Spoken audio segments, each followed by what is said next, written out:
Assalamualaikum warahmatullahi wabarakatuh. Hamdan wa syukran lillah. Rabbi sahri sodri wa yasir la amri wahlul uqdatam min lisani yafqahu qali ya fatahu ya ali. Akhir-akhir ini kita dikagetkan dengan berita korupsi. Kenyataan pahit ini menjadi tamparan keras bagi bangsa Indonesia dalam upaya pemberantasan korupsi. Gerakan anti korupsi yang diperjuangkan selama ini terasa tumpul dan mandul. Lantas, sebagai negara berpenduduk mayoritas Islam, bagaimana seharusnya nilai-nilai agama dimaksimalkan guna menopang gerakan anti korupsi? Di zaman Rasulullah, seorang petugas penarik zakat di daerah Bani Sulaim bernama Abdullah ibn Al-Lutbiyah dinyatakan korupsi karena menerima hadiah dari warga Bani Sulaim. Mengetahui perilaku itu, Rasulullah pun langsung bersabda di hadapan para sahabat bahwa tidak patut dan tidak layak seorang pejabat negara menerima hadiah, gratifikasi dari masyarakat. Rasulullah Shallallahu Alaihi Wasallam bahkan mewacanakan bentuk-bentuk korupsi sistemik lainnya, seperti pengambilan uang di luar gaji resmi, penggelapan hasil pekerjaan atau kekayaan negara, dan penguasaan lahan secara tidak sah. Allah Subhanahu wa Ta'ala mengingatkan sebagaimana firman-Nya, "Wahai orang-orang yang beriman, janganlah kamu saling memakan harta sesamamu dengan jalan yang tidak benar, kecuali dalam perdagangan yang berlaku atas dasar suka sama suka di antara kamu. Dan janganlah kamu membunuh dirimu. Sungguh, Allah Maha Penyayang kepadamu." Diriwayatkan, seorang sahabat bernama Mid'am atau Kirkirah diperintahkan mengantar harta rampasan perang. Namun, dia mati terkena panah musuh. Sontak para sahabat menyebut Mid'am syahid dan akan masuk surga. Namun, di luar dugaan, Rasulullah yang saat itu berada dalam majelis bersama para sahabat tiba-tiba berdiri dan berkata bahwa Mid'am masuk neraka. Para sahabat yang melakukan investigasi atas pernyataan Rasulullah menemukan fakta bahwa Mid'am mengambil sebuah mantel dari hasil rampasan perang.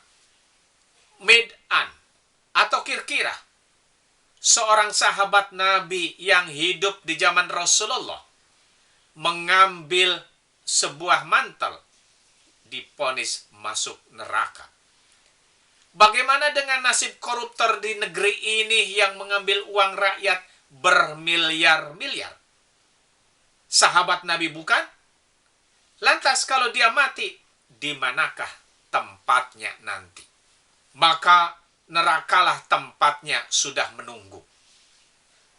Beragam korupsi yang dilakukan koruptor saat ini sebenarnya sudah jauh-jauh hari diperangi oleh Rasulullah Shallallahu Alaihi Wasallam pada periode Islam awal. Dengan tegas Rasulullah Shallallahu Alaihi Wasallam melarang pengikutnya untuk mendekati perilaku korup, sekecil apapun itu. Tidak lain karena korupsi adalah tindakan khianat. Oleh karena itu, tidak aneh jika dalam sebuah riwayat hadis sahih dinyatakan bahwa Nabi Muhammad melaknat pelaku suap, baik yang menyuap ataupun yang menerima suap. Hal ini sebagaimana termaktub dalam kitab Sunnah Abu Daud, diriwayatkan dari sahabat Abdillah bin Amr. Beliau berkata, Rasulullah Shallallahu Alaihi Wasallam melaknat orang yang menyuap dan orang yang menerima suap. Ada dua faktor penting yang dapat dijadikan modal dasar pemberantasan korupsi.